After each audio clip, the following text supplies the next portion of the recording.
Olá, seja mais uma vez bem-vindo. Nessa aula de hoje, então, nós vamos falar um pouquinho sobre o princípio da inclusão e exclusão, tá? Mas antes da gente falar sobre esse princípio, vamos relembrar alguns elementos aí da teoria de conjuntos. Primeiro seria a definição de união de dois conjuntos. Então, dados os dois conjuntos A e B, a união de A e B é definida como sendo o conjunto dos elementos x para os quais x está em A ou x está em B. Tá? Então, veja, nós podemos pensar aqui, né, no conjunto A aqui, no conjunto B aqui. Então, vamos ter aqui na união aqueles caras que estão em A ou estão em B. Observe que então eu vou pegar qualquer elemento que esteja em A, mas não esteja em B, qualquer elemento que esteja em B, mas não esteja em A, e vou pegar também interseção, tá? Porque esse conectivo ou me diz, né, que ele pode estar ou em A ou em B. Como todo elemento da interseção também está em A, né, ou eu posso pensar esse mesmo elemento como elemento de B, então eles entram também na união. Então, na união entraria todos esses elementos que eu coloquei aqui, tá? Nós temos aqui um exemplinho. Nesse exemplo, o A e o B não têm interseção, porque o A vai de 1 a 4, o B vai de 5 a 9. Não tem problema, né? Se o A e o B forem disjuntos, como é o caso do nosso exemplinho aqui, tá? Né? Eu vou pegar tudo que está no A, tudo que está no B. Então, eu pegaria aqui todos os elementos do A, todos os elementos do B, e isso formaria meu conjunto união. Porque esses aqui, né, para estar na união, basta estar no A ou estar no B. Então, como esses estão no A, eles fazem parte da união. Como esses estão no B, eles fazem parte da união. Já nesse caso aqui, eu tenho elementos que estão só no A, e por estarem só no A, eles fazem parte da união. Elementos que estão só no B e por estarem só no B fazem parte da união. E elementos que estão nos dois e por estarem nos dois também fazem parte da união. Tá? Nesse caso, então, conjunto união seria esse aqui. Olha. Veja, esses 4 entraram por estarem em A e esses por estarem em B. Tá? Já a interseção é definida como sendo o conjunto dos elementos x para os quais x tem que estar simultaneamente em A e em B. Veja a diferença do conectivo.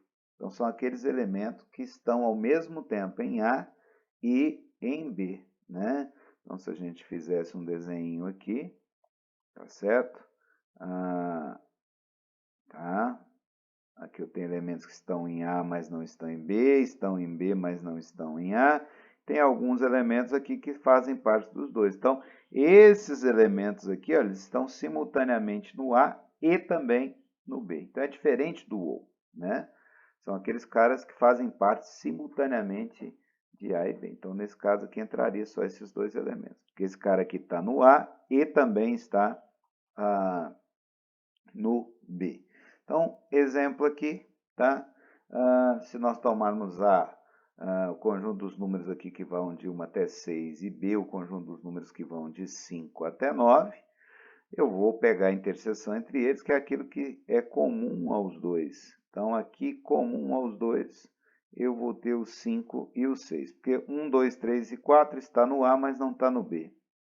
7, 8, 9 está no B, mas não está no A. Então, aquilo que está nos dois é um subconjunto aí formado só por dois elementos, que é os números 5 e 6.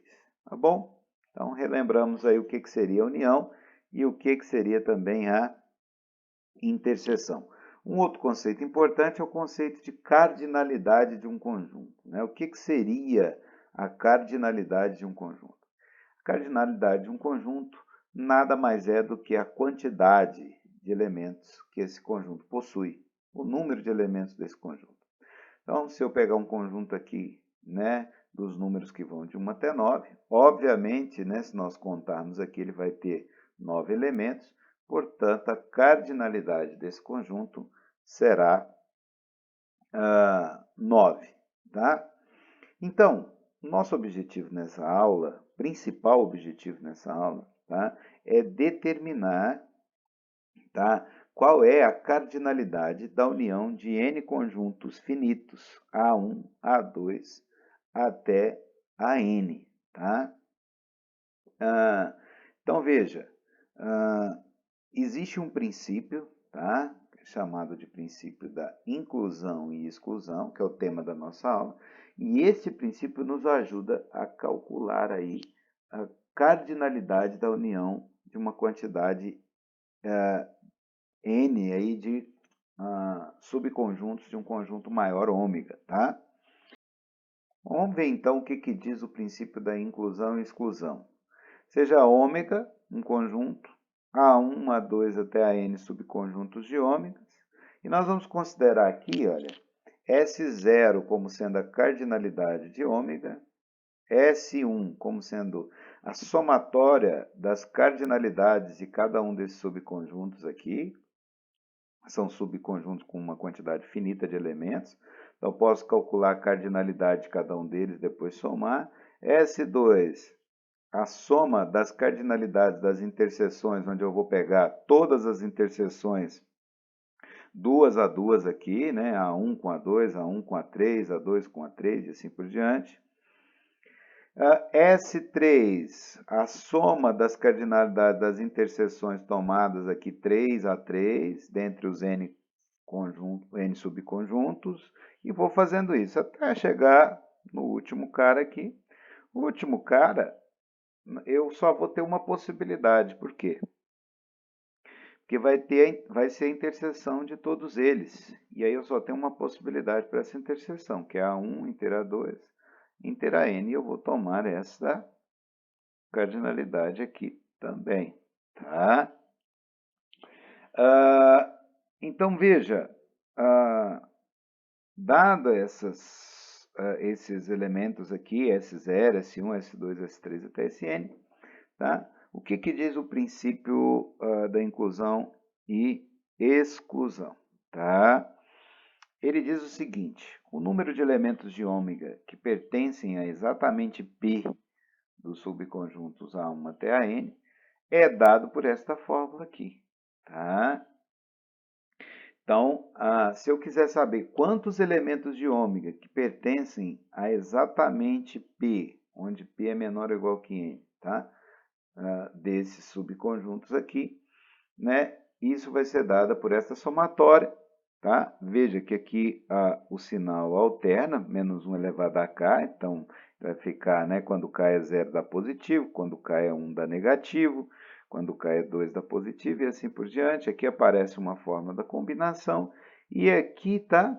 Vai aparecer aquelas sominhas que a gente viu agora há pouco aqui, que nós chamamos aqui S0, S1, S2, S3 e assim por diante, né?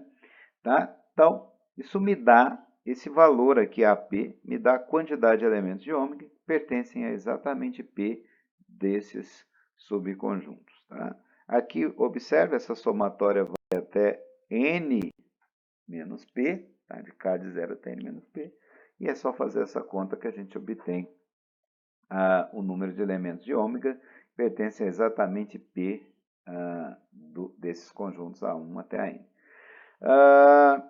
Agora, o item 2 vai nos fornecer aí a maneira de calcular os elementos, a quantidade de elementos de ômega que pertencem a pelo menos P dos conjuntos A1 até a N, onde P é menor ou igual que N também. Tá? Então, veja, essa quantidade é dada por BP, tá? E ela vai ser dada por essa somatória. Novamente, o sinal aqui oscila. Aqui aparece uma combinação um pouquinho diferente desta daqui. E aqui multiplicada pelas nossas somas aqui, SP mais K, com K indo de 0 até N menos P. Tá? Então, o item 1 me dá o número de elementos de ômega que pertencem a exatamente P dos conjuntos. Tá? Agora aqui, olha, o item 2 me dá o número de elementos que pertencem a pelo menos P desses conjuntos. Por fim, a terceira e última afirmativa, que é para nós aqui o que nós vamos mais utilizar aqui, tá? No curso, nos exercícios, o princípio da inclusão e da exclusão, ele fornece para nós, tá? A cardinalidade da união, tá? Cardinalidade da união. E ele diz que a cardinalidade da união, de A1, A2 até AN, é exatamente dada por S1 menos S2 mais S3 menos S4 e assim por diante. Então veja que o sinal alterna aqui, mais, menos, até chegar no último lá, né? Que vai estar multiplicado por menos 1 elevado a n menos 1. Tá? Veja, o primeiro aqui, ó, o n é 1, menos 1 elevado a 0 dá 1, dá mais. O segundo, o n é 2, ó, menos 1 elevado a 2 menos 1 dá menos 1. Então, vai dar menos S2. E aí, eu vou fazendo isso até chegar aí na última soma, tá? Que corresponde à quantidade n de subconjuntos que eu tenho. Então, nós vamos usar bastante essa terceira, e que é o que eu vou enfatizar aqui, tá? Nessa aula. As outras duas são interessantes também, mas no contexto do nosso curso, o nosso enfoque principal é no item 3 aqui deste teorema, tá? Que nos diz então que a cardinalidade da união é dada por esta fórmula aqui. Então veja, se nós considerarmos, por exemplo, n igual a 3, tá? Como é que ficaria esta fórmula? Então, se eu for considerar A1 união A2 união A3, tá? Usando essa fórmula, a cardinalidade da união seria dada por S1 menos S2 mais S3. Observe que eu vou pegando, né, os elementos S1, S2, S3 e eu alterno o sinal, mais, menos e mais. Se fosse união de 4, aqui ia aparecer menos S4. Tá? Mas aqui, como são 3, a gente para no 3 e aqui o sinal vai ficar mais, menos e mais. Começa sempre com mais, tá? Depois vai alternando. Se a gente substituir, quem que seria o S1? S1 vai ser a soma das cardinalidades, não é? De cada um deles. Então, cardinalidade de A1 mais a cardinalidade de A2 mais a cardinalidade de A3. S2 é a soma das cardinalidades das interseções tomadas duas a duas. Então, A1 com A2, A1 com A3, A2 com A3. Pega a cardinalidade de cada um, depois somo todas elas, tá? Por fim, tá? A S3, que seria o nosso SN, seria somatório das cardinalidades aí desses caras, né? Tomados 3 a 3, mas só tem uma possibilidade. É aquilo que eu falei aqui, ó, tá? O último, tá? Vai dar sempre a cardinalidade dessa única interseção. Então, aqui o último cara vai dar simplesmente uma somatória, mas só tem um elemento para somar, que é a cardinalidade A1, inter A2 e inter A3. Então, como é que ficaria a nossa formulinha para união de três subconjuntos de ômega? Cardinalidade A1, união A2, união A3, é a soma das cardinalidades de cada um, menos as cardinalidades tomadas aí 2 a 2, né? Mais a cardinalidade da interseção entre os três. Se fosse com 4, a mesma coisa, né? Só alterna o sinal, mais, menos, e vai colocando as sominhas aí, S1, S2, S3, S4 e assim por diante. Ok? Tá? Vamos ver, então, um exemplinho aqui para a gente poder testar aí os nossos conhecimentos e aplicar o princípio da inclusão e exclusão num problema de contagem. Tá? Vejamos aqui o exemplo para fixar esse conhecimento. Quantos anagramas da palavra contagem tem M em primeiro lugar, ou, veja, o conectivo ou indicando o quê? União.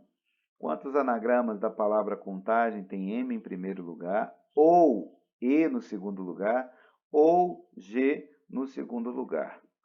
Então, veja, a primeira coisa que nós vamos fazer é definir a nossa notação considerando aí conjuntos que estão relacionados com o problema.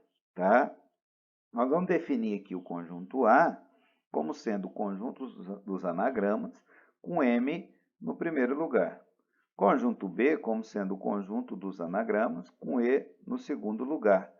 Conjunto C, conjunto dos anagramas com G no terceiro lugar, que é o que que nós estamos considerando aqui no problema.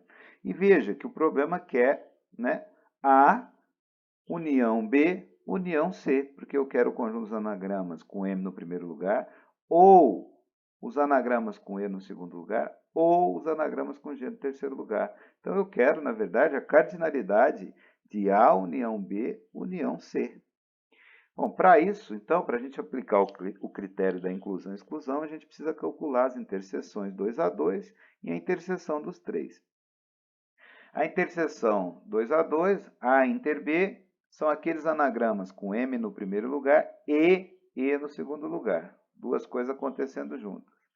Analogamente, A inter C, M no primeiro e G no terceiro, B inter C, E no segundo e G no terceiro. Por fim, a interseção dos três, tá? O conjunto dos anagramas com M no primeiro e no segundo e G no terceiro, simultaneamente. Então, agora, a gente tem que contar quantos elementos tem separadamente no A, no B e no C, em A inter B, em A inter C, em B inter C, e depois em A inter B inter C, e aplicar a formulinha que a gente obteve via princípio da inclusão e exclusão, neste caso onde nós temos três conjuntos. Então, agora, o mais complicado é a gente fazer essa contagem, mas não é tão complicado assim. Observe, qual seria a cardinalidade de A? A minha palavra ela tem 8 letras. 1, 2, 3, 4, 5, 6, 7, 8. Então, a minha palavra tem 8 letras. Se eu fixar o M no primeiro lugar, essa letra aqui está fixa. Sobram 7 posições para que eu possa permutar. E aí, então, qual seria a permutação dessas 7 posições restantes? 7 fatorial, que são 5.040. Analogamente, a cardinalidade de B, a mesma história, estou fixando uma posição, sobram 7 para eu permutar, 7 fatorial. Cardinalidade de C, de modo análogo, também é 7 fatorial. Tá? Aqui, quando eu considerar A inter B, A inter C e B inter C, veja, agora eu fixei 2 posições. Então, sobram 6 para que eu possa permutar, 6 fatorial possibilidades, 6 fatorial possibilidades, 6 fatorial possibilidades, e por fim, a interseção dos três, onde eu tenho 3 letras fixadas. Sobram só 5 posições para que eu possa permutar, 5 fatorial. Então, eu tenho essas quantidades, eu vou somar aqui, 5.040 mais 5.040 mais 5.040, vou subtrair de 720, 720 e 720, e depois vou somar 120, aplicando o princípio da inclusão e exclusão, tá? Então, tá aí, 5.040, 5.040, 5.040, 720, 720, 720, mais 120, resultando aí um total de 13.080. Portanto, o número de anagramas da palavra contagem que tem M em primeiro, ou E em segundo, ou G em terceiro, é 13.080. Tá bom, pessoal? Bom, é isso. Tá? Eu vou ficando por aqui, porque a nossa aula não fica também tão extensa, Que as videoaulas, elas têm que ter um limite de tempo aí, senão vocês não conseguem se concentrar, E depois a gente pode fazer outros exercícios de fixação nas nossas aulas aí ao longo dessas semanas, tá bom? Vou ficando por aqui, desejo a todos vocês um bom estudo e qualquer coisa, só me procurar. Um abraço.